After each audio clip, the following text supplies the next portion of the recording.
Well, this video was motivated by a recent exchange I had with a Muslim over his interpretation of Surah 65:4. I'll put a link to that exchange in a pinned comment so that you can read up on it if you like. But throughout this exchange with this individual, I kept wondering how other Muslims interpret Surah 65:4. I mean, the things around Muhammad and Aisha, those whole circumstances are pretty well known, but Surah 65:4 is less talked about. And so in this video, we're going to review some of the material regarding Muhammad and Aisha and the Sahih, and then we're going to move to Surah 65:4 and what some of the tafsirs say about it. And then at the end of this video, I'll have some questions that I would like Muslims to answer if they're willing to do so, because I want to see how you interpret 65:4. So we'll start with defining our terms here, and we're going to define these terms because it's at this point that Muslims like to equivocate, and the purpose of this equivocation, as it was with the individual I was having the discussion with, is to make it appear as though the girls in Surah 65:4 are not actually prepubescent. And if you sort of equivocate on the definition of prepubescent, then you can have your own custom definition that evades the criticism that Surah 65:4 is addressing prepubescent girls. However, there is an objective definition of prepubescent, and it comes right from Sahih al-Bukhari.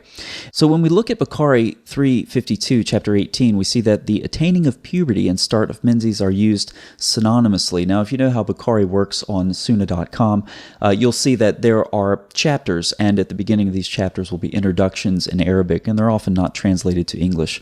However, in my hard copy, they are translated, and so I have an image to show you what that translation looks like.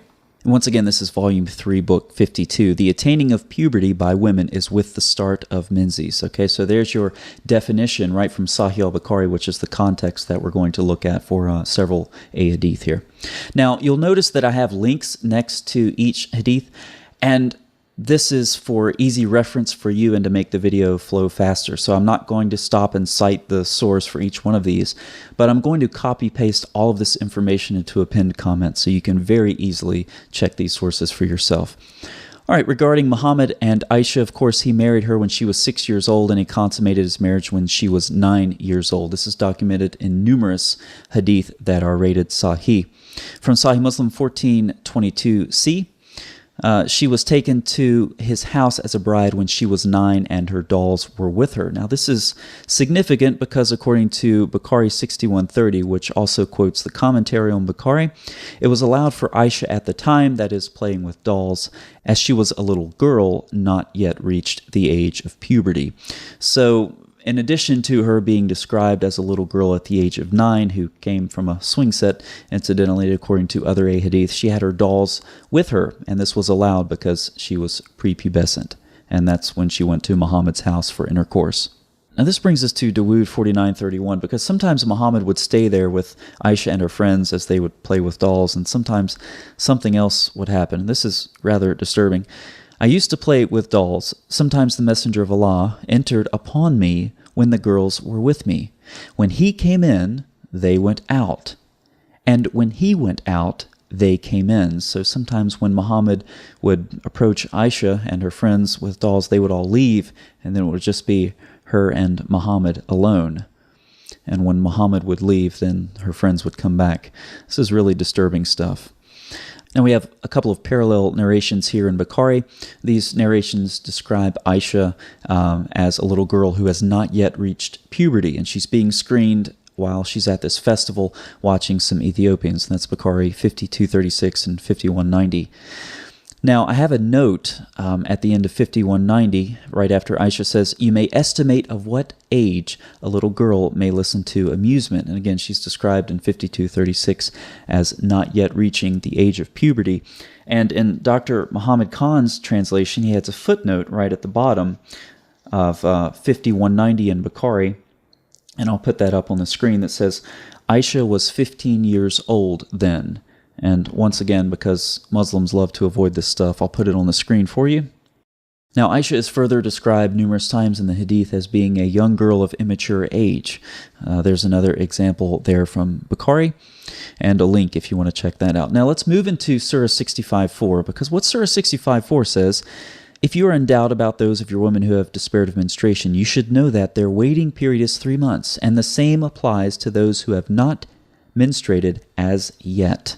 So what this is describing is there's a waiting period prior to divorce, and this is to prevent a woman from getting pregnant and not knowing who the father is. Basically, if she gets divorced and she's pregnant, but it's in the early stages of pregnancy, nobody knows it, she gets remarried again, has intercourse, consummates the marriage, and then she's pregnant, well, who's the father?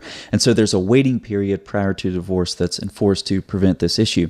Surah 33:49 says, "O believers, if you marry believing women and divorce them before the marriage is consummated, you are not required to observe the waiting period." So the waiting period is only if the marriage is consummated. Obviously, if it was not consummated, then the woman's not going to be pregnant, so you don't need to observe the waiting period. Now, according to Kathir's tafsir, this is a command on which the scholars are agreed that if a woman is divorced before the marriage is consummated, she does not have to observe the waiting period. So why is all this significant? Well, it's significant because Surah 65:4 prescribes a waiting period for girls who have not menstruated. Why is a waiting period required? It's required because the marriage was consummated, which means that you can consummate a marriage with a prepubescent girl according to Surah 65:4.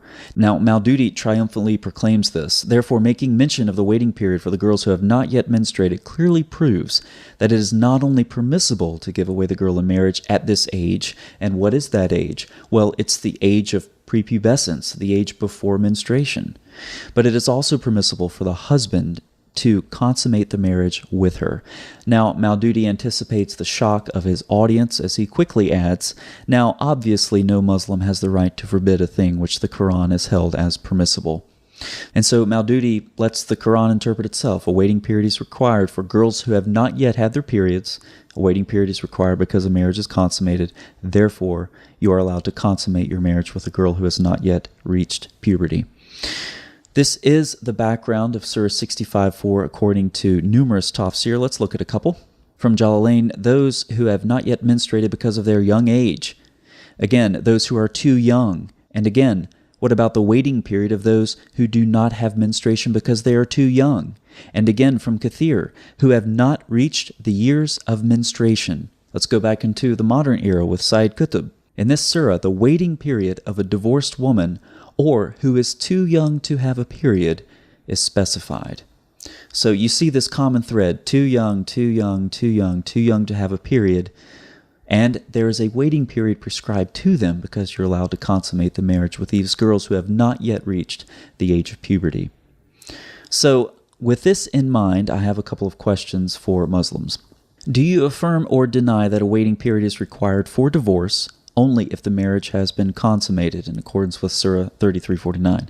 Do you accept or reject the numerous tafsir cited in this video which explicitly state that Surah 65:4 was revealed in part to address waiting periods for girls too young to menstruate?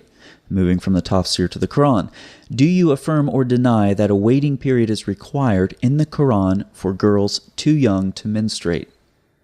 Do you acknowledge the Quran makes provision for marriage, consummation, and divorce of prepubescent girls?